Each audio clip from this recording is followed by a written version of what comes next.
देख लो, फिर आपको बता देता हूँ कि उसमें कोई मसले मसाइल हैं कि नहीं। क्वेश्चन नंबर 1 और 2।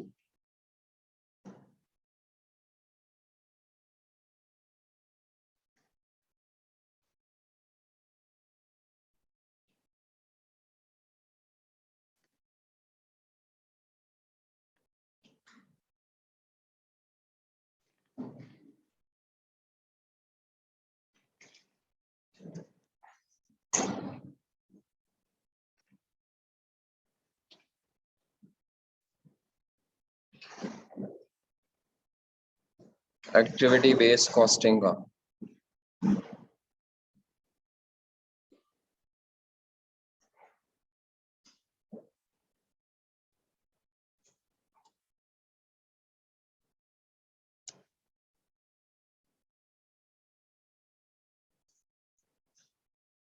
जी बेटा, किया किसी ने ये?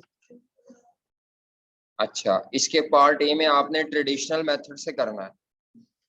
ट्रेडिशनल मेथड का मतलब सिंगल एब्जॉर्प्शन रेट, ठीक है।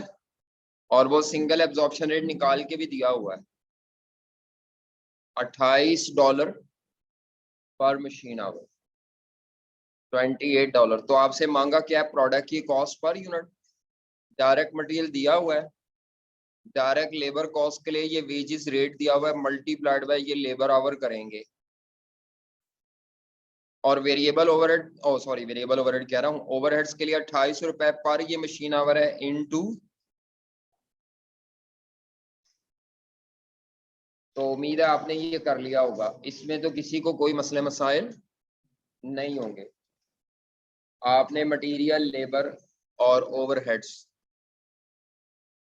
जी ये जो बी पार्ट था इसके अंदर आपने एबीसी के प्रिंसिपल से निकालनी थी कॉस्ट पर यूनिट। तो अब आपकी पहली कॉस्ट है सेटअप। ये टोटल ओवरहेड्स हैं जिसको ये ब्रेकअप करना है इस परसेंटेज से। टोटल ओवरहेड्स को इन परसेंटेजेस से ब्रेकअप करके हर एक की अपनी बेस है। सेटअप कॉस्ट की बेस यहाँ पे क्या है? मशीनरी की कॉस्ट की बेस नहीं बताई, तो जिसकी कॉस्ट नहीं दी हुई तो ये मशीन आवर लेंगे, क्योंकि ट्रेडिशनल में मशीन आवर थी। इसमें नंबर ऑफ सेटअप्स थे, इसमें नंबर ऑफ मटेरियल मूवमेंट्स थी। इंस्पेक्शन के लिए क्या दिया हुआ है? तो इसके लिए ये, इसके लिए ये और इसके लिए ये। आपकी जो मशीनरी की कॉस्ट है उसके लिए बेस नहीं बताई हुई, तो वो आपको टोटल मशीन आवर ऊपर से निकालने पड़ेंगे। Machine our per unit into production units, machine our per unit into production. तो पहले और दूसरा सवाल जिन्होंने किया है, कोई मसले मसाइल है तो पूछ लें। जी ये दूसरे सवाल में किसी का कोई मसला मसाइल? इसमें बेस पता है आपको? मशीन सेटअप कॉस्ट के लिए ये लेंगे, number of production run, machine running cost के लिए बेस क्या होगी? मेरा ख्याल है मशीन आवर। कुछ बेस पुरानी वाली भी चलती है अगर ना पता चला हो। प्रोक्योरमेंट कॉस्ट के लिए नंबर ऑफ परचेज ऑर्डर, और डिलीवरी कॉस्ट के लिए आपने इसमें भी फुल कॉस्ट पर यूनिट, यानी हर किस्म की जो भी कॉस्ट है वो ऐड करनी है पर यूनिट पे।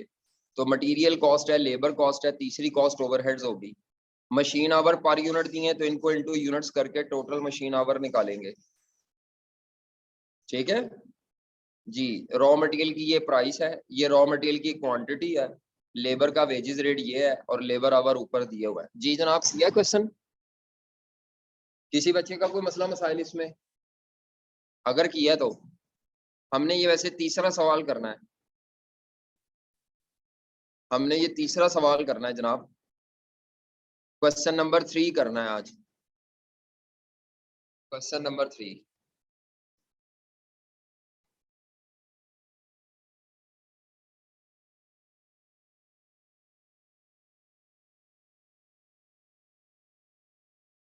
हमने तीसरा सवाल करना है। बाकी सवालों में अगर आपका कोई मसला मसाइल है तो पूछ लें। जो पहले दो दिए थे, पता नहीं मैंने बताया था कि नहीं बताया था? बताया था। फर्स्ट 2 क्वेश्चन आपने करने हैं। तो ये एक्टिविटी बेस्ड कॉस्टिंग का तीसरा सवाल है, नोट्स का। नोट्स हैं आपके पास? व्हाट्सएप किए थे मैंने, मेरा ख्याल है। चलो भाई ठीक है, आप पढ़ लें सवाल को एक दफा, मैं जरा इसको कॉपी पेस्ट कर लूंगा। क्वेश्चन 3,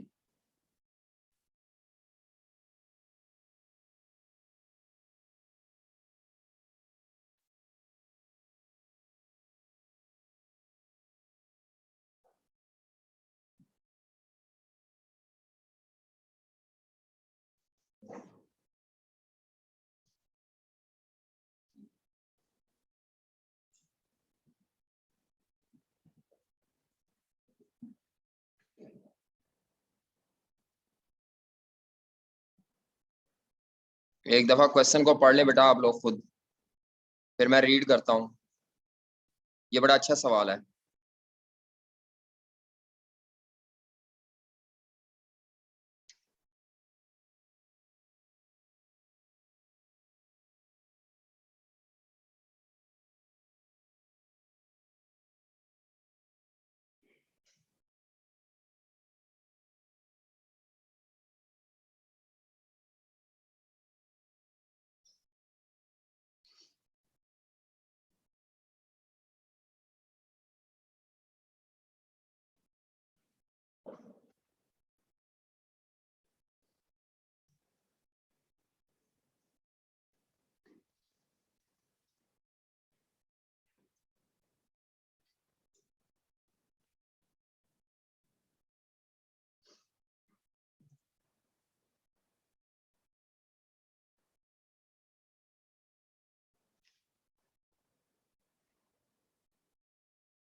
अल्हम्दुलिल्लाह।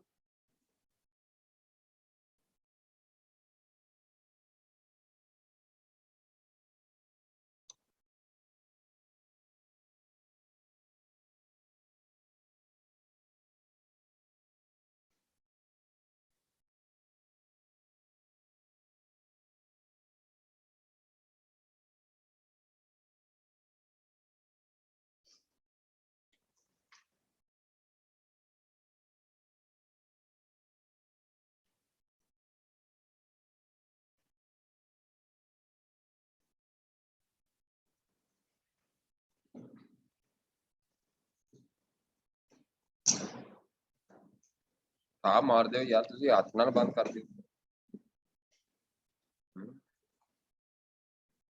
हाँ दरवाजा बजदा है।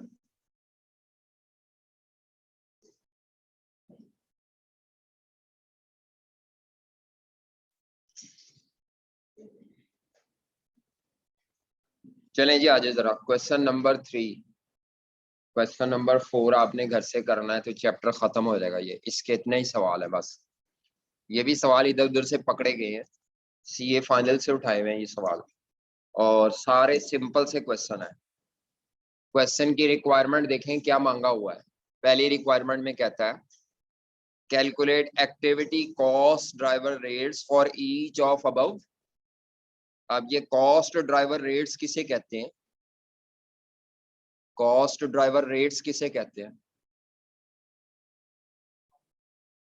कॉस्ट ड्राइवर रेट्स किसे कहते हैं? बताया हुआ है जी। एक्टिविटी रेट जी। कॉस्ट ड्राइवर रेट किसे कहते हैं?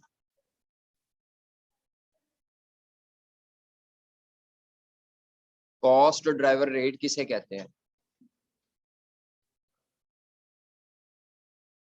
सादा जबान में आप कहें ये एफओच का एब्जॉर्प्शन रेट होता है, एक्टिविटी वाइज एब्जॉर्प्शन रेट है। फॉर्मूला नहीं पूछ रहा मैं। कॉस्ट ड्राइवर रेट असल में किसको कहते हैं?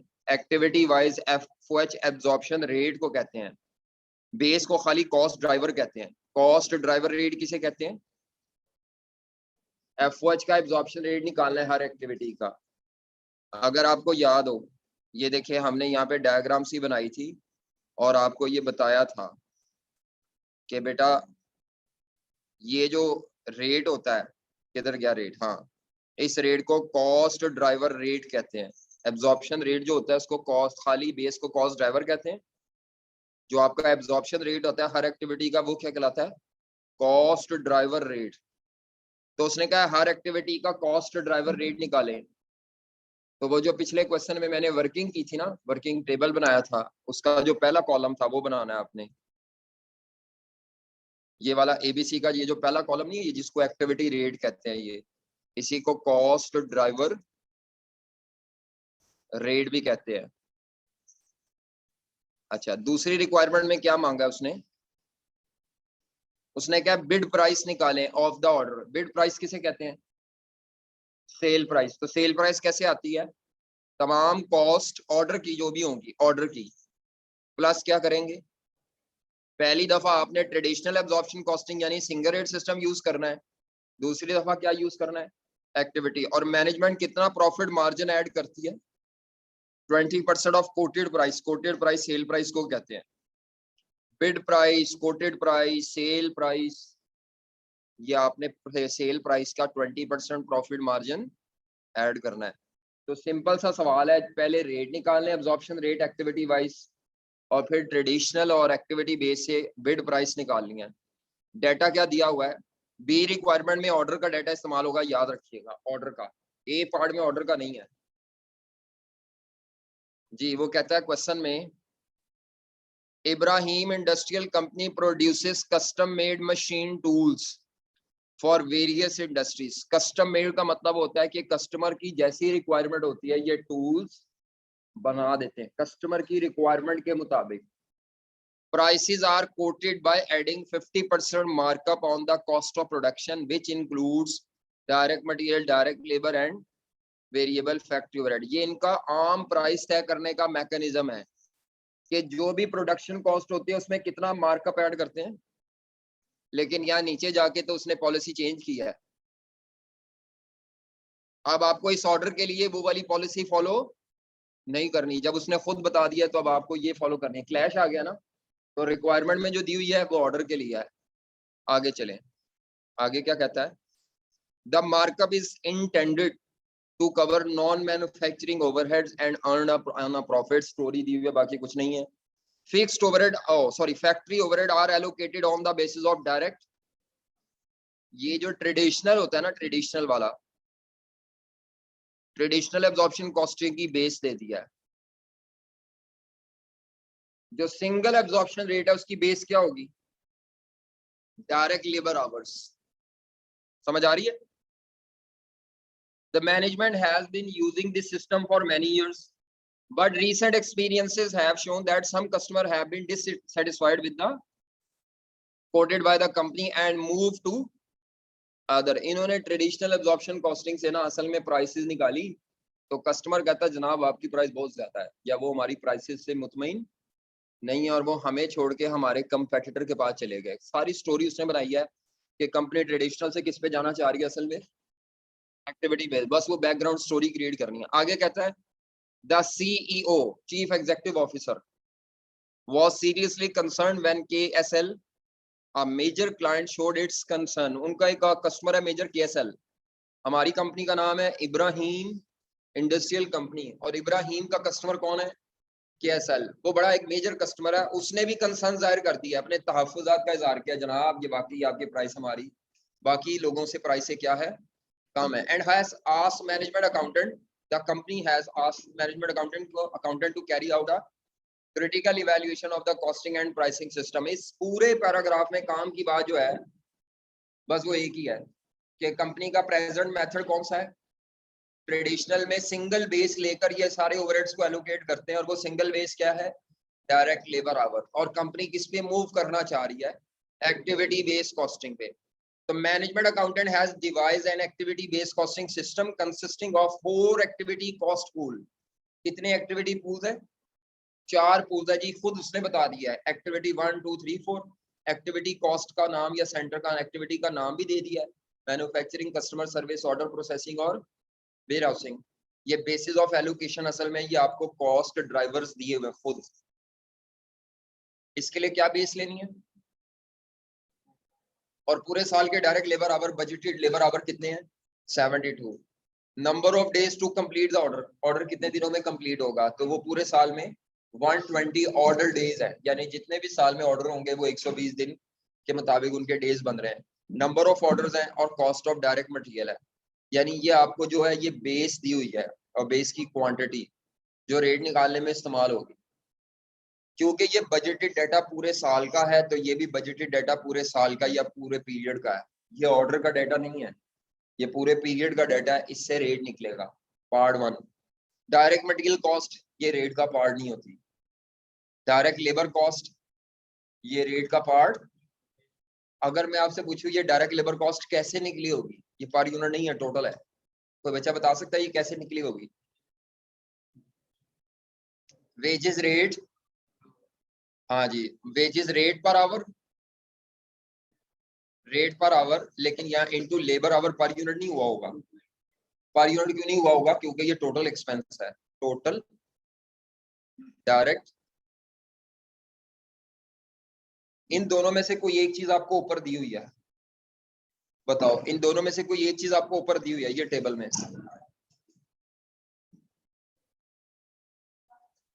72,000, तो ये रेट बैलेंसिंग फिगर आ सकता है?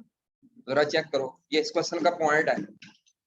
खपते रहेंगे लोग, वेजेस रेट नहीं दिया हुआ सर, वेजेस रेट छुपाया हुआ है इसके अंदर। कितना रेट बनता है बताओ जरा मुझे, एक्स रख के बैलेंसिंग फिगर निकालना जरा। 18 मिलियन डिवाइडेड बाय 72,000, यानी ये ऐसे हुआ है 250 रुपीज पर लेबर आवर। इस कंपनी का ये लेबर का ये वेजेस रेट है, इनटू ये बजटेड लेबर आवर थे, ये बजटेड लेबर कॉस्ट है, तो भाई इसके अंदर वेजेस रेट इस्तेमाल हुआ है। इस सवाल में सारा एस्टिमेटेड डेटा दिया हुआ है, वजह क्योंकि इन्होंने ऑर्डर को करने से पहले ऑर्डर की प्राइस देनी है कस्टमर को कि भाईजान हम आपका ऑर्डर इतने का करेंगे। समझ आ रही है? बिड प्राइस का मतलब होता है कि ऑर्डर को करने से पहले प्राइस कोट करो कि आप ये काम कितनी प्राइस लेकर करेंगे। समझ आ रही है? तो इसमें सारा डेटा बजटेड दिया हुआ है। अच्छा, इनडायरेक्ट लेबर ये एफओएच में होता है। इनडायरेक्ट लेबर किस में होता है? अदर मैन्युफैक्चरिंग ओवरहेड है, क्वालिटी कंट्रोल है, एडमिनिस्ट्रेटिव सैलरी है, ट्रांसपोर्टेशन है। डायरेक्ट मटेरियल डायरेक्ट लेबर के अलावा बाकी सारी ये कॉस्ट को हम किस में डाल देंगे? ओवरहेड्स में। अब उसने इन कॉस्ट का ना ब्रेकअप दिया हुआ है। अगर आपको याद हो तो मैंने आपको ये बताया था, मैं जरा पिछला रेफरेंस देता जाता हूँ, डायग्राम बनाई थी यहाँ पे, अगर आपको याद हो मैंने कहा था जो एफओएच की कॉस्ट है उन्हें एक्टिविटीज में डिवाइड करेंगे, कहा था। इस सवाल में वो डिवाइड करनी पड़ेंगी क्योंकि एक्टिविटी वाइज कॉस्ट नहीं दी हुई, और डिवाइड करके बाद में हर एक एक्टिविटी का बेस सेलेक्ट करेंगे, वो दिया हुआ है। हर एक्टिविटी का रेट निकालेंगे, उसके भी कोई मसला नहीं। असल मसला ये है कि एफओएच की कॉस्ट को एक्टिविटी में तकसीम करके नहीं दिया हुआ, नीचे आके अब उसने तकसीम के लिए बताया। जैसे इनडायरेक्ट लेबर कॉस्ट 100%, उसमें से कितना एक्टिविटी 1 के खाते में डालना है?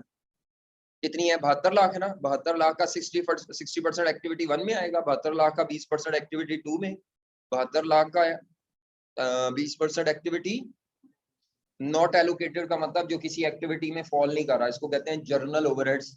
कुछ ऐसे रह जाते हैं ओवरहेड जो किसी एक्टिविटी में फॉल, और इनके लिए वही पुरानी बेस चलती है, या लेबर आवर या मशीन आवर, इनको जर्नल ओवरहेड्स कहते हैं। इनकी बेस ना बताई हो तो पुरानी वाली चलेगी जो ट्रेडिशनल में थी। नहीं समझ आ रही? अदर मैन्युफैक्चरिंग ओवरहेड्स भी डिवाइड करके बताया है, क्वालिटी कंट्रोल भी, ट्रांसपोर्टेशन भी, एडमिनिस्ट्रेशन भी। ये देखें इधर है जर्नल में। आपसे कहता है ये डाटा आपको ऑर्डर का दिया हुआ है, किसका दिया हुआ है? डायरेक्ट मटेरियल 3 लाख है, डायरेक्ट लेबर आवर कितने हैं, और कितने दिनों में ये ऑर्डर कंप्लीट होगा? 10 दिन में। तो आपसे क्या मांगा गया है? एक तो एफओएच का रेट मांगा गया है, एब्जॉर्प्शन रेट यानी, और दूसरा ऑर्डर की सेल प्राइस मांगी गई है, पहले ट्रेडिशनल से फिर एक्टिविटी बेस। ये डाटा जो है ये कहाँ इस्तेमाल होगा? रिक्वायरमेंट। बाकी ऊपर सारा डाटा जो है वो इस्तेमाल होगा रिक्वायरमेंट ए में। बात समझ आ रही है? चले मेरे साथ सॉल्व करें, लिखें, आप कॉपीज ओपन करें और लिखें शाबाश।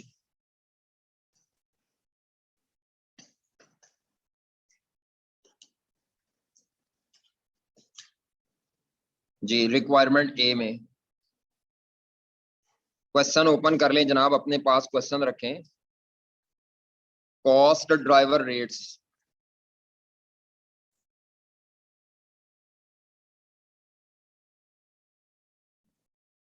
कॉस्ट ड्राइवर रेट किसे कहते हैं?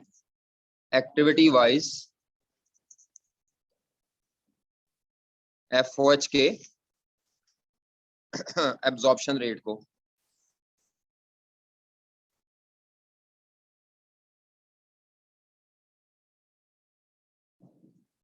कल हम नया चैप्टर शुरू कर लेंगे, इसीलिए जो दूसरी क्लास वाले स्टूडेंट है वो अपनी क्लास में सवाल पूछेंगे अगर इसमें अगले किसी सवाल में कोई मसला हुआ था। ठीक है? तो बस ये आज ही है। हाँ, सवाल ही एक रह गया, वो आपने घर से करना है, कल क्लास में ही बात कर लेंगे आपकी। जी, तो एक्टिविटी वाइज एफओएच का एब्जॉर्प्शन रेट, मैंने इसके 3 कॉलम बनाए थे। मतलब 3 कॉलम किस चीज के? पहला कॉलम में एक्टिविटी का नाम लिखना है,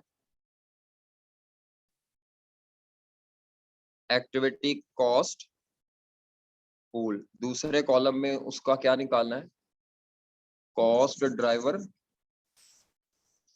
तीसरे कॉलम में हम निकालते होते हैं एफओएच एब्जॉर्ब, लेकिन वो अभी नहीं कर रहे। क्यों नहीं कर रहे? क्योंकि रिक्वायरमेंट ए में सिर्फ रेट मांगा गया है।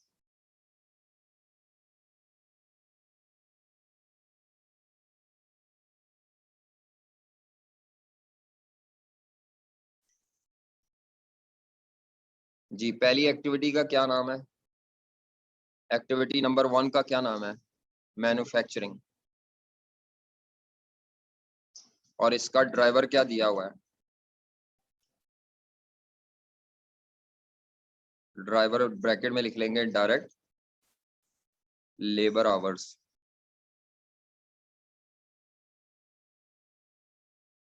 Number 2 customer service.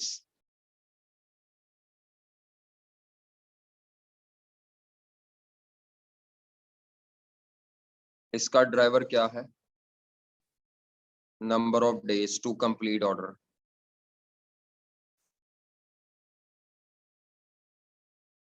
अब ये आप जैसे डिपार्टमेंटल रेट सिस्टम में रेट निकालते थे ना, अब रेट निकालने से पहले वैसे शीट बनेगी आपकी वो एक्टिविटी वाइज डिस्ट्रीब्यूट करने की। तो मैं वैसे उल्टा कर रहा हूँ, आप ये वाला टेबल बाद में भी बना सकते हैं। पहले डिपार्टमेंट वाइज जैसे शीट बनती थी ना, वैसे एक्टिविटी वाइज शीट बनानी पड़ेगी पहले। वैसे number of days to complete order. अगला तीसरी एक्टिविटी क्या है? Order processing. उसका ड्राइवर है ऑर्डर प्रोसेसिंग का नंबर ऑफ ऑर्डर्स। और उसके बाद वेयर हाउस।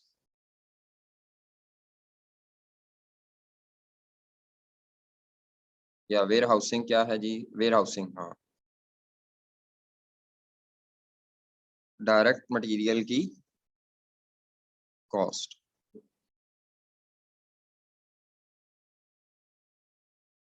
ये एक्टिविटी पूल है। और जो खर्चा किसी एक्टिविटी में फॉल नहीं करेगा उसे कहेंगे journal cost pool. Journal cost pool. जो खर्चा किसी एक्टिविटी में फॉल ही ना करेगा, नॉट एलोकेटेड वाला, जो खर्चा किसी एक्टिविटी में फॉल नहीं करेगा जितना खर्चा, उसे क्या कहेंगे? Journal cost pool. और उसकी बेस ट्रेडिशनल वाली होगी, डायरेक्ट। इसकी बेस नहीं बताई हुई आपको, वो ट्रेडिशनल वाली चलेगी। मुझे कैसे पता चला जर्नल कॉस्ट पूल ने आना है? ये जब मैंने ये देखा था तो यहाँ देखें कुछ खर्चा उसने लिखा था जो किसी एक्टिविटी में फॉल नहीं करेगा। चले जी, आ जाए जरा। अच्छा सॉरी, ये मैंने अभी कॉस्ट को डिवाइड नहीं किया हुआ। मेरे पास इनडायरेक्ट लेबर कॉस्ट मौजूद तो है लेकिन एक्टिविटी वाइज नहीं है। तो आ जाए नीचे हेडिंग दें, इसके नीचे वर्किंग करें। ये रेट निकल ही नहीं सकते जब तक आप ये वर्किंग ना करें। तो वर्किंग 1 लिखें, एक्टिविटी वाइज एफओएच की डिस्ट्रीब्यूशन। जैसे डिपार्टमेंटल शीट बनती थी वैसे एक्टिविटी वाइज शीट बना लें। जी, पहली एक्टिविटी पहले लिखेंगे एफओएच के एक्सपेंसेस बेस टोटल अमाउंट। हाँ जी, एफओएच के एक्सपेंसेस नाम बेस, बल्कि बेस सारी खुद बताई हुई है। टोटल अमाउंट और क्या नाम है एक्टिविटी के? बस मैं यहाँ पर एक्टिविटी 1 लिख रहा हूँ, वो 2 3 एक्टिविटी 4 और जर्नल। ए मींस एक्टिविटी। जी जनाब। पहली कॉस्ट कौन सी है जो एक्टिविटीज में डिस्ट्रीब्यूट करनी है? Indirect labour. Indirect labour total खर्चा कितना है जी इनडायरेक्ट लेबर का, ऊपर दिया हुआ है 72 लाख रुपए, और इसको डिस्ट्रीब्यूट करना है। बेस क्या दी हुई थी 60-20-0-20,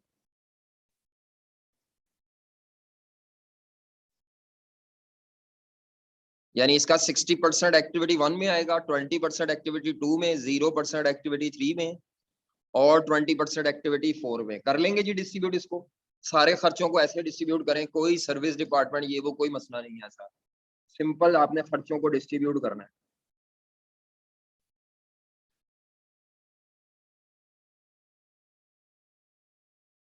तो मेरे पास जो आ रहा है ये 43200000, उसके बाद नेक्स्ट आ रहा है 14,40,000।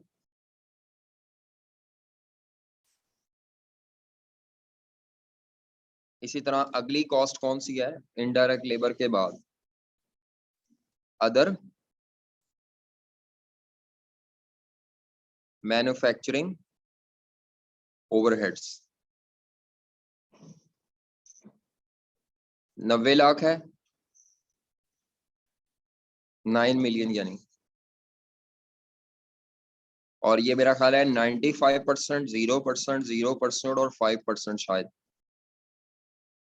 चेक करें यही थी परसेंटेजेस, 95, 0, 0 और 5%।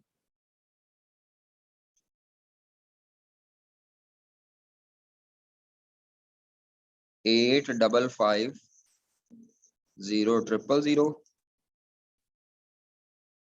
450,000 शायद।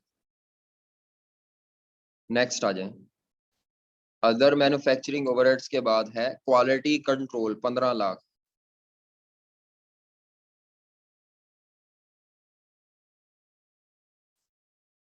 क्वालिटी कंट्रोल की टोटल कॉस्ट है 15 लाख, 60-40-0-0। हाँ जी, तो 60-40, 15, 6, 9 लाख, 6 लाख, बाकी डैश डैश। क्वालिटी कंट्रोल के बाद अगली कॉस्ट कौन सी है, ट्रांसपोर्टेशन 10-70-0-20।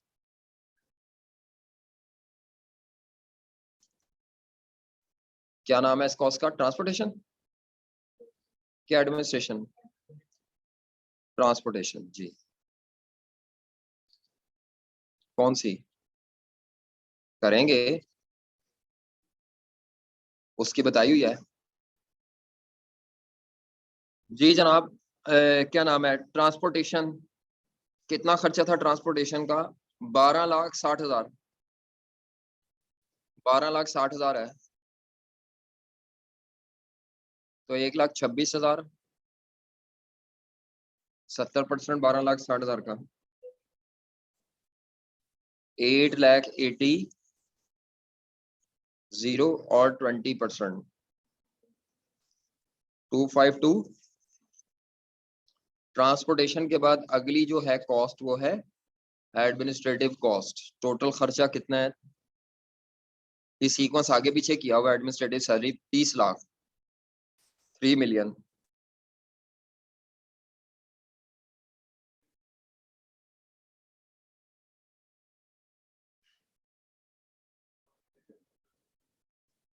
क्या मतलब, क्योंकि आपकी जो एक एक्टिविटी है, मसलन आपकी पहली एक्टिविटी पे भी इनडायरेक्ट लेबर लगी होगी, दूसरी पे भी लगी होगी, तीसरे पे भी, हर एक पे लगी होगी इनडायरेक्ट लेबर, हर एक पे इनडायरेक्ट लेबर ने काम किया होगा। मैन्युफैक्चरिंग पे भी काम किया उन्होंने, उन्होंने क्वालिटी कंट्रोल पे भी काम किया, बिल्कुल हाँ जी। एडमिनिस्ट्रेशन कॉस्ट कितने पे है, 20, 25, 55, 20, 20, 25 और 55,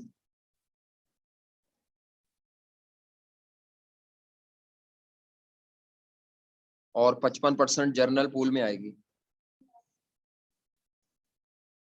ले अब आप ये टोटल कर लें, कोई सर्विस को जीरो शीरो नहीं करना, इसमें है सारा शीट की तरह का फॉर्मेट, लेकिन इसमें कोई सर्विस डिपार्टमेंट नहीं है। टोटल कर लें हर एक्टिविटी की cost, total overhead cost of each activity, और ये बजटेड ओवरहेड कॉस्ट है, शीट बजटेड है ये, इसमें कोई रकम एक्चुअल नहीं है, बजटेड ही है सारा कुछ।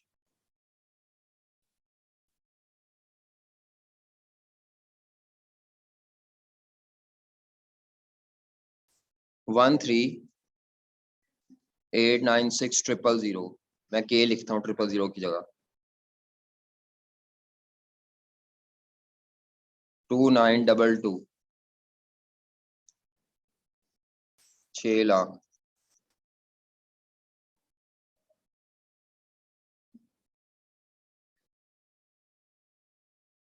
2892, ये अब ऊपर टेबल में चला जाएगा।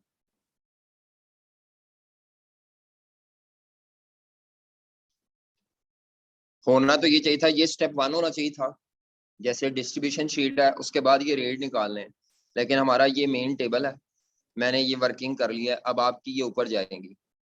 मैन्युफैक्चरिंग का टोटल खर्चा है 13,89,60,000 divided by total labour our, तो रेट निकल आएगा 13,89,60,000 divided by total direct labour hours, ये हमारा पहला आंसर आ जाएगा 193 रुपीज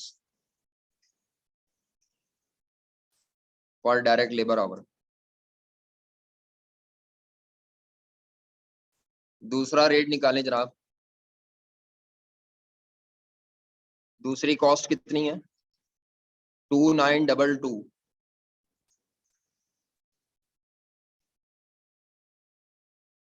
हाँ जी, बेस पे नंबर ऑफ डेज लेने हैं, टोटल कितने डेज थे 120 डेज।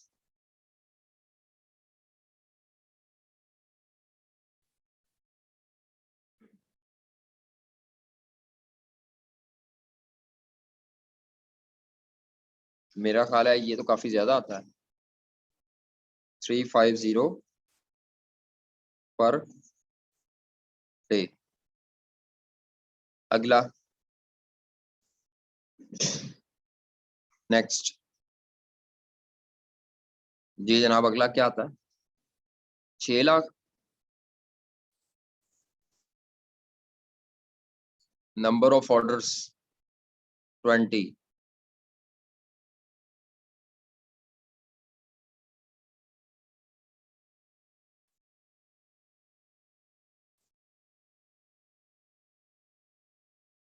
$30,000 पर ऑर्डर।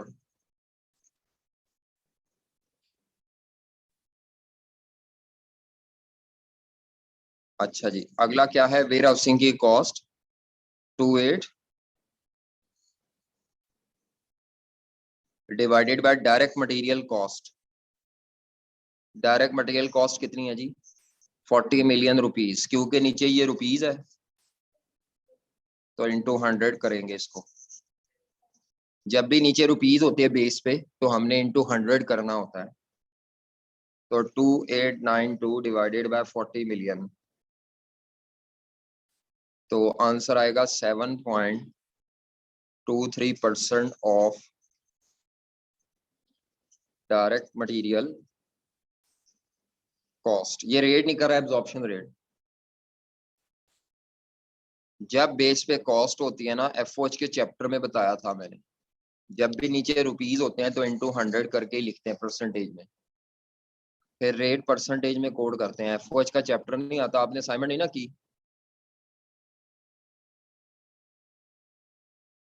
बाद में दिया है और शुरुल और गोंगलू क्लास दी असाइनमेंट रिकॉर्डिंग करी लिखी।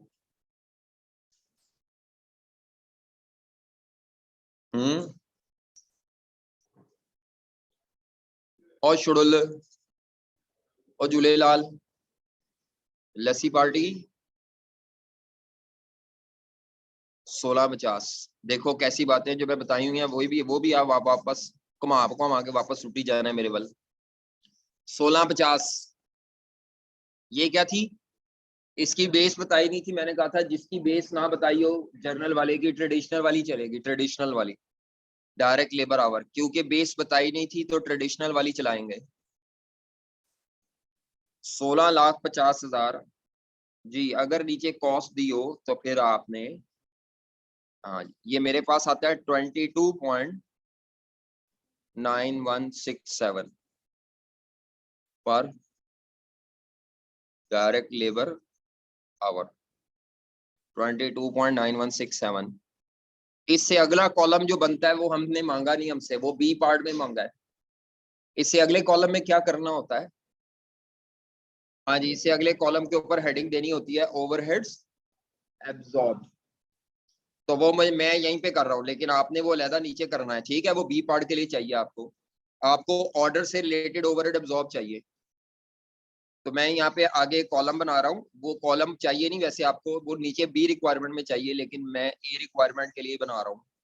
इससे आगे हेडिंग होती है, अगला कॉलम होता है एफओएच एब्जॉर्ब, प्रोडक्ट वाइज जो भी होते हैं, लेकिन यहाँ प्रोडक्ट नहीं है, ऑर्डर है मेरा ख्याल है।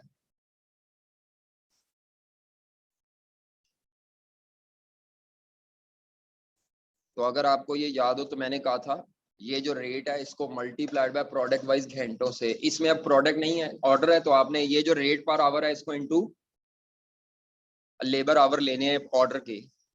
तो मैं ये पार्ट बी के लिए एफओएच एब्जॉर्ब कर रहा हूँ, किसके लिए कर रहा हूँ, पार्ट बी के लिए। तो 193 रुपए पर आवर का रेट है लेबर आवर का। तो अब मुझे बताओ जो आपका ऑर्डर था उस पे कितने लेबर आवर लगने हैं, मल्टीप्लाई करेंगे ऑर्डर पे। अब ऑर्डर का डाटा लेना है, ऑर्डर पे कितने लेबर आवर है 6000, तो मल्टीप्लाई करें जी ऑर्डर के लेबर आवर से। प्रोडक्ट्स नहीं, अब यहाँ पर ऑर्डर के हैं, तो ऑर्डर के लेबर आवर्स 111000। उसके बाद ये 24 पर डे, और ऑर्डर कितने दिनों में मुकम्मल होना है उसने कहा था 10 डेज। ये बी पार्ट हेडिंग दे दीजिएगा, ये बी पार्ट के लिए कर रहा हूँ 243500। अच्छा जी, 30,000 पर ऑर्डर। तो ये जो हम ऑर्डर सॉल्व कर रहे हैं ये कितने ऑर्डर्स हैं, ये कितने ऑर्डर है जनाब जो हम ये सॉल्व कर रहे हैं, 10 ऑर्डर हैं, कितने ऑर्डर हैं, और बेटा ये कितने ऑर्डर्स हैं, सवाल में बताएं कितने ऑर्डर है जी। 10 ऑर्डर्स हैं, 10 डेज है, 10 डेज है। ऑर्डर कितने हैं, एक ही ऑर्डर है जिसके लिए आप कर रहे हैं, एक ही ऑर्डर है। ये एक ऑर्डर है तो 1 से मल्टीप्लाई कर देंगे। हम जिसका सॉल्व कर रहे हैं वो एक ही तो ऑर्डर है, ऑर्डर थोड़ी कहा है मैंने, ऑर्डर लिखा है, तो एक ही ऑर्डर है भाई वो। ये कहीं लिखा तो नहीं हुआ, इंग्लिश ने बताया order order order order, orders नहीं कहा हुआ उसने। तो भाई एक ऑर्डर है, ये सारा डाटा एक ऑर्डर का दिया हुआ है। The data relates to the order place by KSL, ये कहाँ लिखा हुआ है, the data related to orders. अगर उसने ऑर्डर्स कहा होता तो नीचे बताया होता कितने ऑर्डर दिए केएसएल ने। तो ये एक ऑर्डर कहाँ से आया, मैंने अपनी अकल से तय कर लिया। बाकी अगर आपको नहीं समझ आ रही तो वो फिर आप दोबारा सवाल पढ़े जी। ये अब अगला बताएं क्या करेंगे, 7.23% है ये डायरेक्ट मटेरियल कॉस्ट ऑर्डर की। ऑर्डर की डायरेक्ट मटेरियल कॉस्ट कितनी थी, 3 मिलियन।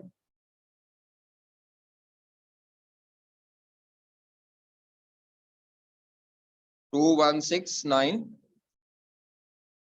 और आखिरी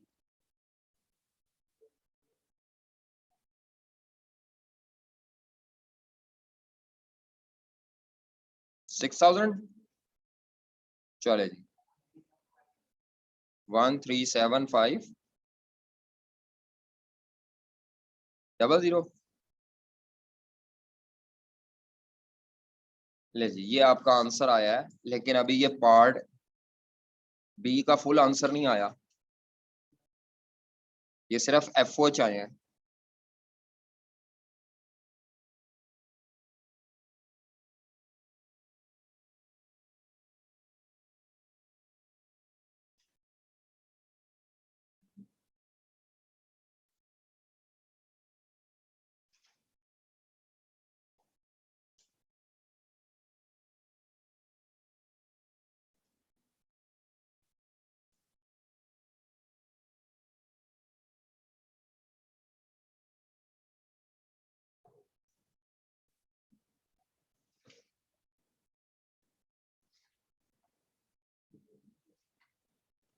ये मैंने बी पार्ट के लिए जो मुझे करना था वो मैंने इसी टेबल में, क्योंकि मैं टेबल के 3 कॉलम बनाता हूँ तो वो सामने इसलिए बनाया क्योंकि मुझे ऊपर नीचे जाना पड़ना था बार बार, तो मैंने सामने कॉलम पार्ट ए के लिए नहीं बनाया।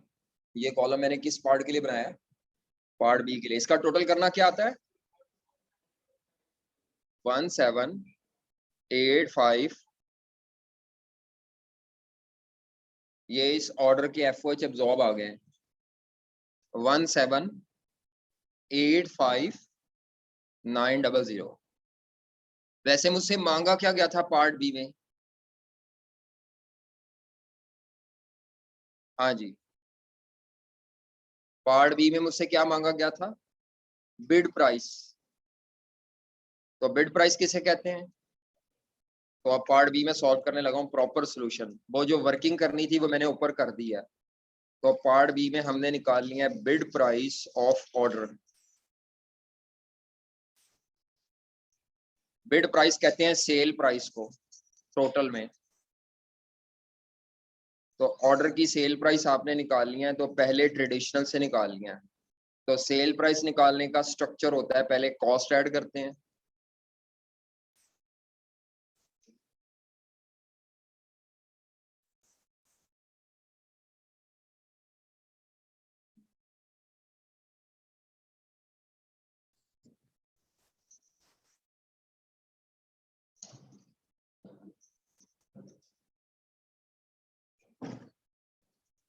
ये मैं पहले ट्रेडिशनल से करने लगा हूँ, इधर हेडिंग दे देता हूँ ट्रेडिशनल से, जिसमें सिंगल रेट होता है।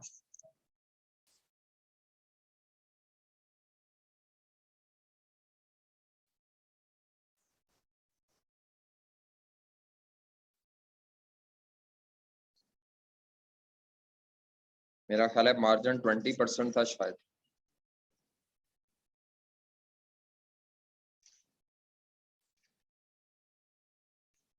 पहले एबीसी से नहीं कहा उसने, पहले ट्रेडिशनल से कहा है।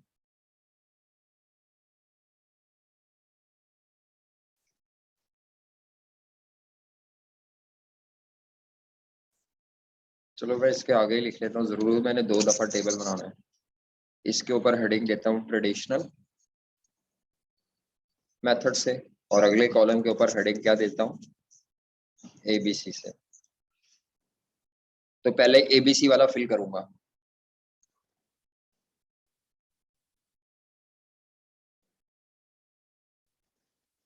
अब ये फॉर्मेट अगर किसी को नहीं आता तो ये इस चैप्टर का नहीं है, ये चैप्टर 1 ने हमें सिखाया हुआ है कि कॉस्ट प्लस प्रॉफिट ऐड करते हैं। ये जिसको नहीं आता इसका मतलब वो चैप्टर जो बेसिक्स पढ़ी थी उसको वो नहीं आती। ये चैप्टर हर चैप्टर में कभी कॉस्ट प्राइस मांगेगा, ये फॉर्मूला तो लगने ही लगने, ये फॉर्मेट जो है। तो अब आपकी मटेरियल कॉस्ट ऑर्डर की क्या थी? एबीसी में लिखने लगा हूं पहले जी। क्या कॉस्ट थी ऑर्डर की? हाँ जी, मटेरियल की कॉस्ट थी 3 मिलियन। डायरेक्ट मटेरियल की कॉस्ट थी जो ऑर्डर का था 3 मिलियन। डायरेक्ट लेबर कॉस्ट नहीं दी हुई थी, डायरेक्ट लेबर कॉस्ट नहीं दी हुई थी, लेकिन उसने रेट हमने निकाला था ऊपर और घंटे दिए हुए थे। उसने 6,000 घंटे दिए हुए लेबर के ऑर्डर के लिए, और वेजेस रेट छुपा गया था। तो मैंने क्वेश्चन में वेजेस रेट ऊपर से फाइंड आउट किया था कहीं से, कितना निकला था वेजेस रेट?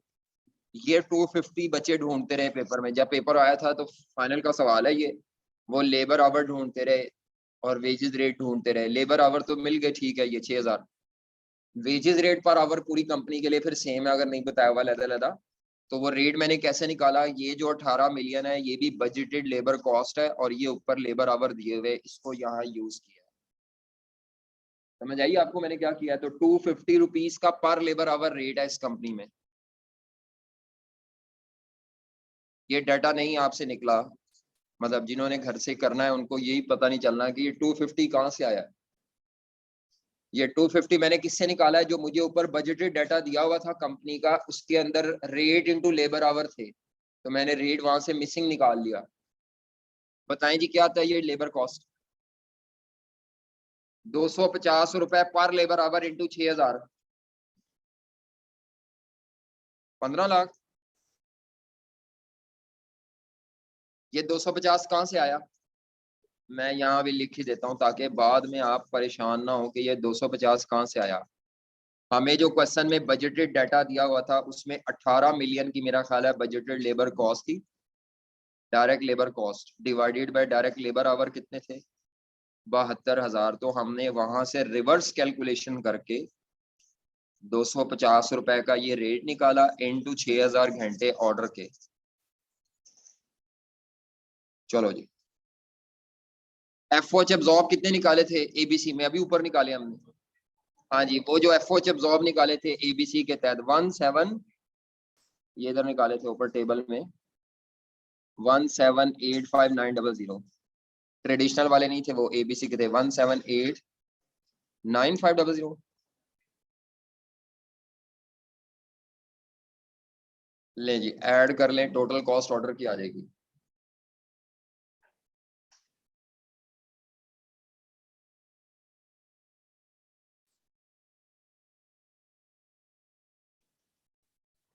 सिक्स टू,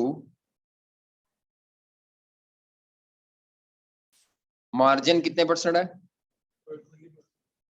तो मैंने आपको बताया हुआ है कि मार्जिन सेल पर बेस करता है। तो 20% प्रॉफिट मार्जिन है और इसमें सेल 100% है। मार्कअप नहीं कहा उसने, कॉस्ट इसमें 80% होगी। तो ये फिगर 80% पे पड़ी हुई है। मार्जिन में सेल प्राइस 100% होती है। मार्जिन में सेल प्राइस क्या होती है? तो ये कॉस्ट 80% पे पड़ी है तो 100% वाली प्राइस आप निकाल ले तो 7857, और ये प्रॉफिट जो है 1571, ये लेंगे। ये एबीसी से मुकम्मल हो गया।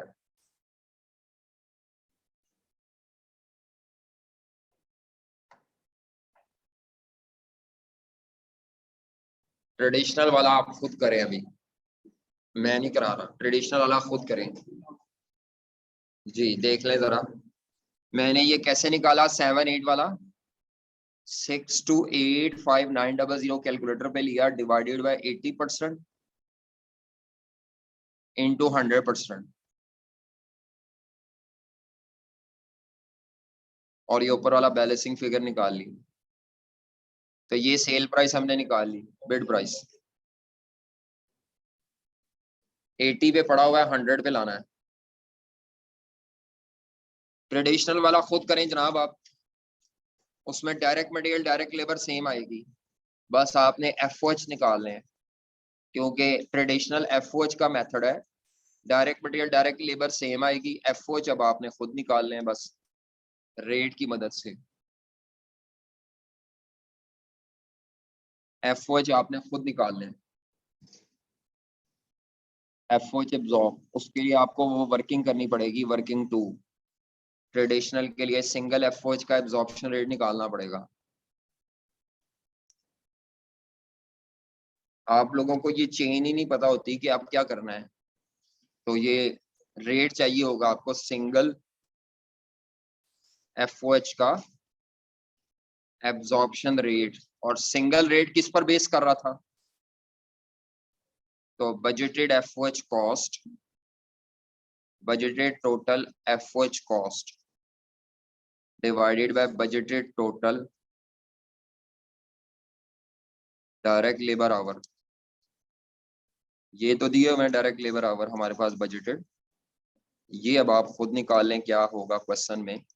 Budgeted total F O H cost question में क्या दी हुई है, एक्टिविटी वाइज नहीं, टोटल बस, total F O H cost क्या दी हुई है।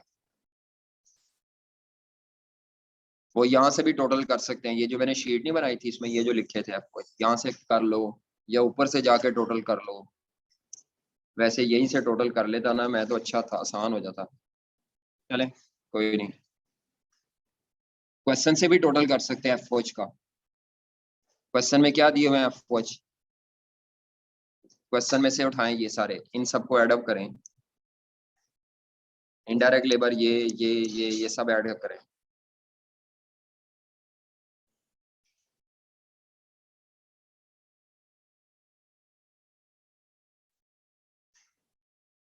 हाँ जी, कितनी है ये टोटल?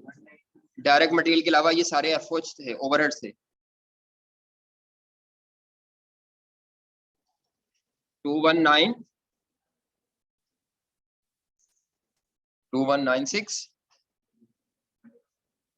ये, तो 21960000। सवाल आपके पास होना चाहिए, चेक कर लो जरा।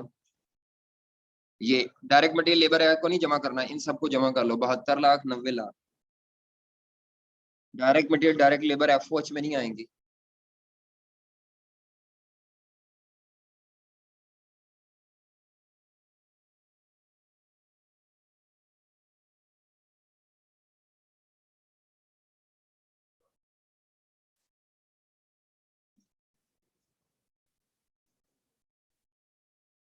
क्या कहते हैं? यही है। क्या रेट निकलता है? 30 एग्जैक्ट पर डायरेक्ट लेबर आवर। 305 का रेट है। अब एफओएच जब जॉब निकालने हैं तो वो कैसे आएंगे? 305 rupees per direct labour our है।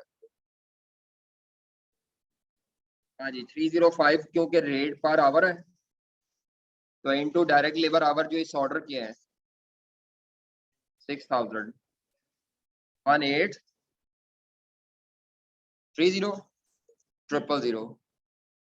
क्योंकि रेट पर आवर था तो इनटू लेबर आवर।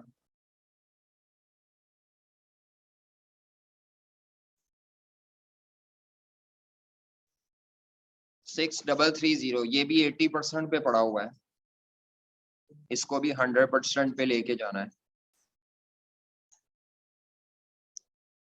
ये जो 6030 है ये 80% पे स्टैंड कर रहा है। 8600 मेरा ख्याल है, नहीं सॉरी 7912500।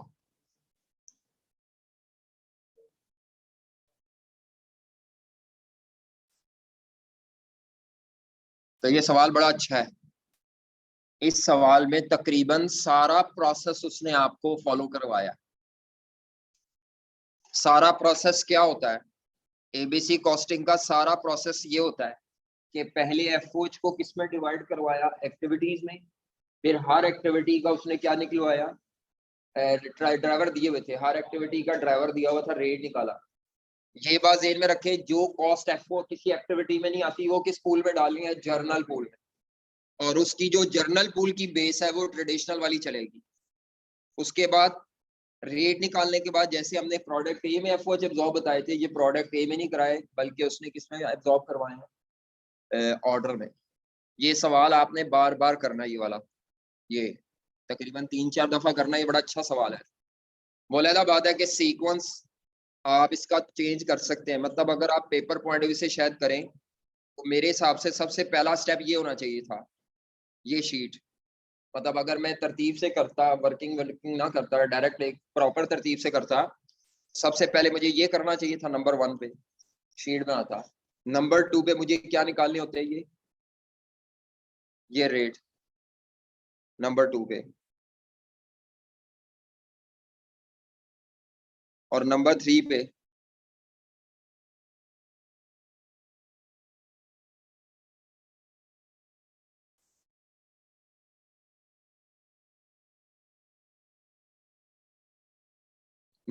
फिर हम ये करते, ये ये वर्किंग्स होती हैं।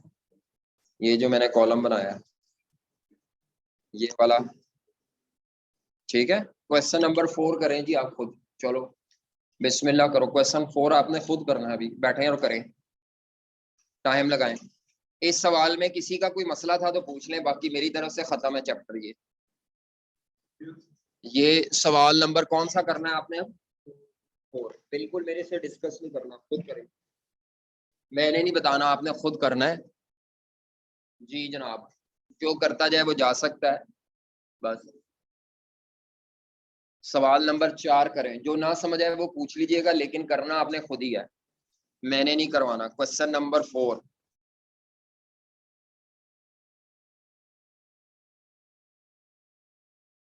आएगा क्योंकि ये नया चैप्टर आया है, आता उता नहीं था पहले, अभी कंफर्म नहीं है।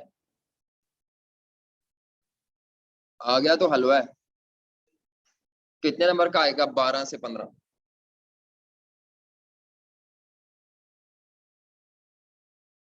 FOH की कॉपी है, कुछ भी नहीं है इसमें, सिंपल वैसे ही चलना है।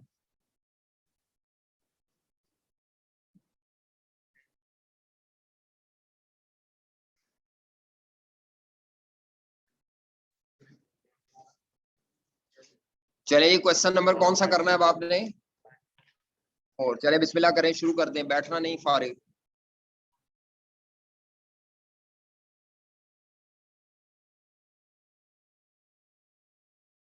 क्वेश्चन 4।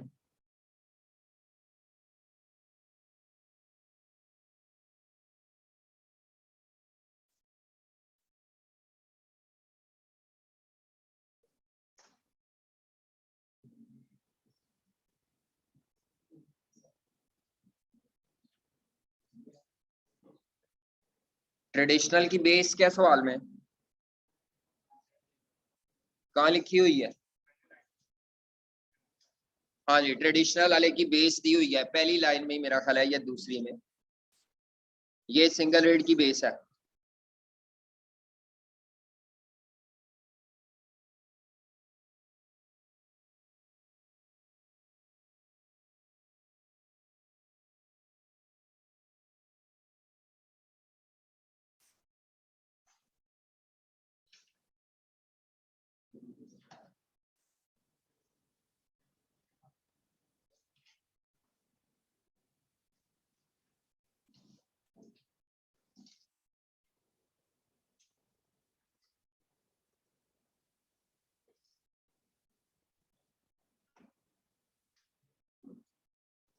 अच्छा, अब आप इसमें गलती जो करेंगे वो डायरेक्ट लेबर आवर टोटल निकालने में गलती करेंगे। हाँ जी, टोटल डायरेक्ट लेबर आवर कैसे आएंगे? टोटल डायरेक्ट लेबर आवर कैसे आएंगे? ये जो पर यूनिट वाले नहीं है, इनको इनटू यूनिट्स करके जो आएंगे, पहले हर प्रोडक्ट के टोटल निकालेंगे, देन फिर उसको एड अप। ठीक है, यानी 2.5 इंटू 10,000 प्लस 5 इंटू 2,000 प्लस। ये बैच साइज क्या होता है? एक बैच में कितने यूनिट बनाएगा इदारा? बैच साइज किसे कहते हैं?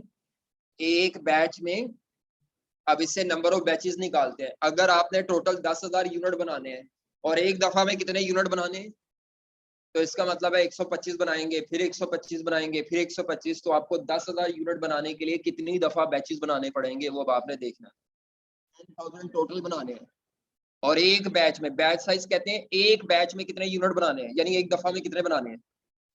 तो अगर इदारा 10,000 यूनिट टोटल बनाना चाह रहा है और एक दफा में 125 बनाना चाह रहा है, तो मेरा ख्याल है डिवाइड करोगे तो नंबर ऑफ बैचेस निकल आएंगे। नंबर ऑफ बैचेस का ये फॉर्मूला होता है, नंबर ऑफ बैचेस का, जितनी प्रोडक्शन होनी है, units required production divided by batch. Batch size का मतलब होता है एक बैच में कितने यूनिट इदारे ने बनाना है। निकालेंगे नंबर ऑफ बैचेस, जो भी आता है। 10,000 डिवाइडेड बाय 125 करो, कितने आते हैं अगले वाले में? 2,000 डिवाइडेड बाय 50, 400 आ जाएंगे या 40। तीसरे वाले केस में मेरा ख्याल है 5 बैच बनेंगे। इसमें अब आपको जो ड्राइवर है ना, ड्राइवर भी आपको सीधा पता करना है। ड्राइवर यानी जो बेस नहीं होती, वो बेस आपको पर यूनिट पे दिया, वो पर यूनिट पे नहीं चाहिए, टोटल में करो। मशीन आवर पर यूनिट है जी, अगर आपको टोटल में चाहिए फिर क्या करेंगे? मशीन आवर पर यूनिट है, अगर इसको टोटल में करना है तो इनटू इंस्पेक्शन का टाइम पर यूनिट दिया हुआ है, इंस्पेक्शन टाइम पर यूनिट दिया है। हाँ जी, इंस्पेक्शन का टाइम पर यूनिट दिया है। यहाँ आपसे गलती लाजमन होनी है, क्योंकि मैंने आपसे कहा था इंस्पेक्शन की बेस होती है inspection time for inspected units, और उसने बताया हुआ कंपनी कितने यूनिट इंस्पेक्ट करती है।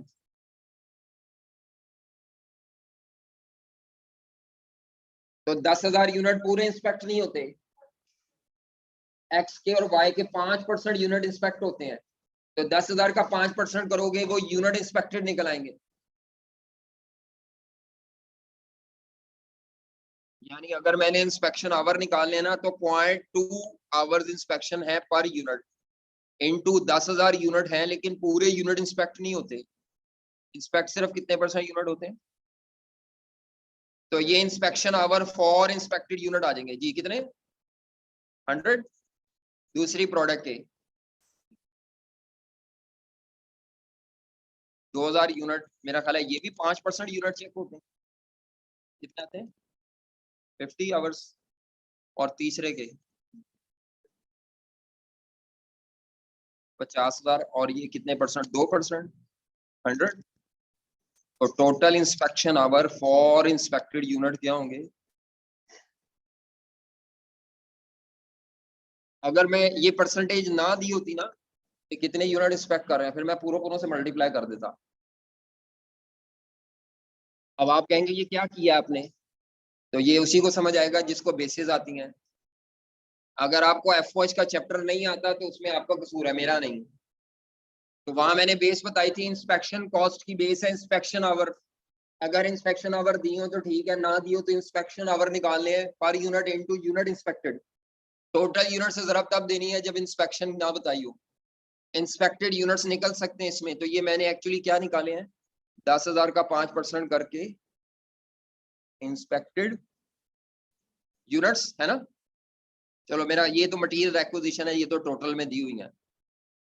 तो आपको ये एक्टिविटी के पूल दिए हुए हैं, बेस आपने अब नोट्स में से खुद देख के सिलेक्ट करनी है, किस कॉस्ट की क्या बेस सिलेक्ट होगी।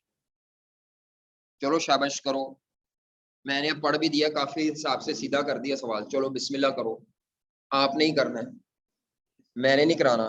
मैं बंद करने लगा रिकॉर्डिंग। हाँ जी, ट्रेडिशनल वाला अभी तक हो जाना चाहिए था, सिंगल रेट वाला। तो क्या मांगा गया आपसे, सिर्फ एफओएच की कॉस्ट पर यूनिट,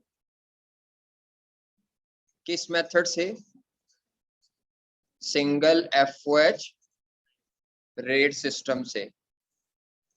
पूरी प्रोडक्ट कॉस्ट नहीं मांगी कि आप direct material direct labour cost भी जमा करें, सिर्फ वो जो तीसरी कॉस्ट होती है पर यूनिट वो उसने मांगी है। तो क्वेश्चन में कितनी प्रोडक्ट्स हैं, प्रोडक्ट एक्स, प्रोडक्ट वाई और प्रोडक्ट जी। आपको सबसे पहले लिखना होता है इसमें डायरेक्ट मटेरियल नहीं मांगा, डायरेक्ट लेबर कॉस्ट नहीं मांगी, तीसरी कॉस्ट कौन सी मांगी होती है, एफओएच एब्जॉर्ब की कॉस्ट।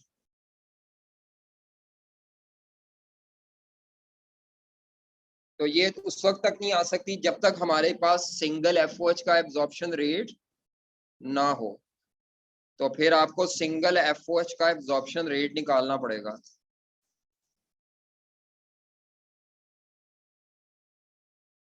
उसने क्वेश्चन में कहा था कि सिंगल रेट किस पर बेस कर रहा है, डायरेक्ट लेबर आवर। तो budgeted total FOH cost divided by budgeted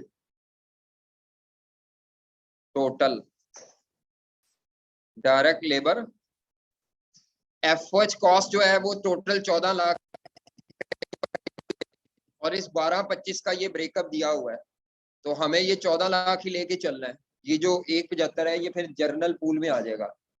14 lakh आपने एफओएच टोटल लेने हैं, जिसने 12 लाख लिए वो गलत है। 14 लाख टोटल एफओएच है, टोटल डायरेक्ट लेबर आवर नहीं है, तो उसके नीचे अलहदा वर्किंग कर लें, इसी के अंदर वर्किंग कर लें 1.1 direct labour hours. Product x के, वाई के और प्रोडक्ट एक्स के लेबर आवर पर यूनिट कितने थे, 2.5 इंटू 10,000 यूनिट्स मेरा ख्याल है। तो ये आपने निकाले होंगे, आपने चाहे कैलकुलेटर पे निकाले हो, 25,000। प्रोडक्ट वाई के 5 इंटू 2,000 यूनिट्स, तो मेरा ख्याल है 10,000। अभी आप शॉर्टकट के चक्करों में पड़ जाते हैं, आपको अलग-अलग ये वर्किंग करनी चाहिए ताकि आपको पता चले कैसे निकला है। तीसरे लेबर आवर पर यूनिट थे 2.8 मेरा ख्याल है। इनटू कितने यूनिट्स हैं? तो ये 140 आ जाते हैं। पूरे बिजनेस के बजटेड लेबर आवर फिर आ जाएंगे 1 लाख, और ये नीचे बेस पे रखनी है 1,75,000 डायरेक्ट लेबर आवर। जी क्या आता है रेट? एग्जैक्ट आता है 8 रुपीज। जी जो 9 पॉइंट समथिंग निकाल रहे थे वो गलत थे, पता नहीं वो क्या कर रहे हैं। 9 भी निकाला है कुछ बच्चों ने। किस किस का 9 निकला था? गलत था कोई तो किया था। जी आपका क्या था भाईजान? आपने क्या निकाला था? 7। आपने 12.25 रखा था। हालांकि एफओच उसने खुद लिखा हुआ है टोटल 14 लाख है। इस 12.25 का ब्रेकअप एक्टिविटी वाइज के लिए ये दिया हुआ है, लेकिन ये टोटल एफओच 14 लाख के हैं, इसका ब्रेकअप नहीं दिया हुआ। ये 175 का, ये फिर जर्नल पूल में आ जाएंगे। जिनका ब्रेकअप ना दिया हो एक्टिविटी वाइज, जो एफओच एक्टिविटी वाइज ना हो, वो जर्नल होते हैं। टोटल एफओच 14 लाख है, 12.25 वाले सारे गलत है। अब ये रेट आ गया सिंगल वाला, इसको प्रोडक्ट कॉस्ट में एब्जॉर्ब कैसे करना है जी? रेट निकालने के बाद एब्जॉर्ब कैसे करते हैं भाईजान, ये देख लें।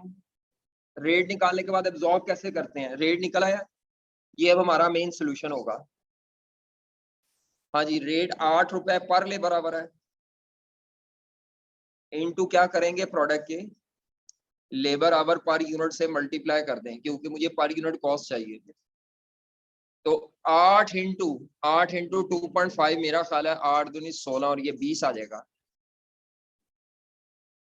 आगे 8 रुपए इंटू 5 40 रुपए पर यूनिट। अगला 8 रुपए इंटू 2.8 2 पॉइंट है 8 16 22 पॉइंट। ये हमारा पहले पार्ट का आंसर है। देख लें अब आपने सिस्टम है। हाँ इसमें अभी डायरेक्ट मटेरियल लेबर नहीं मांगा था, नहीं तो मैं इसे ऊपर लिख देता, प्रोडक्ट कॉस्ट पूरी करता। ये चीज आपको निकालनी नहीं ना आती तो आपको ना चैप्टर 1 आता है, ना आपको एफओएच का चैप्टर आता है, ना आपको ये आता है, तो आप फिर नखट्टू है, फिर फेलियर आपका मुकद्दर है, क्योंकि फिर आपने अभी तक सीखा ही नहीं। पहले चैप्टर से चीखता आ रहा हूँ कि रेट अगर पर आवर हो तो इनटू लेबर आवर करेंगे तो एब्जॉर्ब होंगे एफओएच। इधर आके आपकी नैया डूब जाती है कि आगे की करना है, आगे की करना है सर, आगे दसो की कर रहा है। ठीक है, जिन्होंने ये कर लिया सारे नहीं नखट्टू होते। अच्छा आगे चलें, इसके बाद आपने एबीसी से करना था। अब एबीसी से करने के लिए आपको क्या करना पड़ेगा, वो पूरी ये प्रोडक्ट कॉस्ट का टेबल तो नहीं बनाएंगे, वो जो वर्किंग वाला टेबल होता है बस वही बना देंगे आप। तो रिक्वायरमेंट बी क्या है? FOH cost per unit under ABC. अब आप वो सारा टेबल बनाएंगे, क्या नाम है, पहले कॉलम में क्या लिखते हैं? Activity cost pool. दूसरे कॉलम में हम क्या निकालते हैं? कॉस्ट ड्राइवर रेट्स या एक्टिविटी बेस्ड रेट। तीसरा कॉलम क्या होता है? एफओएच, और यहाँ प्रोडक्ट के नाम लिखते हैं, प्रोडक्ट एक्स, सब कॉलम होते हैं इसके, प्रोडक्ट एक्स, प्रोडक्ट वाई और प्रोडक्ट जी। ये पर यूनिट नहीं निकलते, ये टोटल निकलते हैं, बाद में पर यूनिट में कन्वर्ट करेंगे। तो आपने ये 12,25,000 को भी करना है और ये जो 175 है इसको भी करना है। ये 175 की बेस कुछ नहीं बताई हुई तो ट्रेडिशनल वाली चलेगी, ये 175 को जर्नल या अदर कॉस्ट कहेंगे जी। ठीक है, यानी उसने क्या किया, 14 लाख का ब्रेकअप नहीं दिया उसने, ये 175 वैसे ही दे दिया, 12,25,000 का ब्रेकअप दिया है। इसके ड्राइवर होंगे, उसका ड्राइवर कोई नहीं है अदर कॉस्ट का। टेबल ही बनाना है बस आपने, तो टेबल में मेरा ख्याल है 5 आ जाएंगी चीजें। 5 setup cost, production control, quality control, material management और आखिरी अदर एफओएच कॉस्ट। और उसकी बेस नहीं बताई हुई, जिसकी नहीं बताई हुई उसकी बेस आपने कौन सी लेनी है? ट्रेडिशनल वाली। वो कर लोगे, बस नहीं भी कर सकोगे अब आपका मसला है, इन सवालों को जाके करना है। कल मैं असाइनमेंट दूंगा आपको 4 सवालों की, एसीसी के सवाल दूंगा। ठीक है, वो सवाल आसान होते हैं, अगर आप वो भी नहीं कर सकेंगे तो फिर आप जन्नती हैं। मैं दुआ करूंगा या अल्लाह इन्होंने चुक लै फिर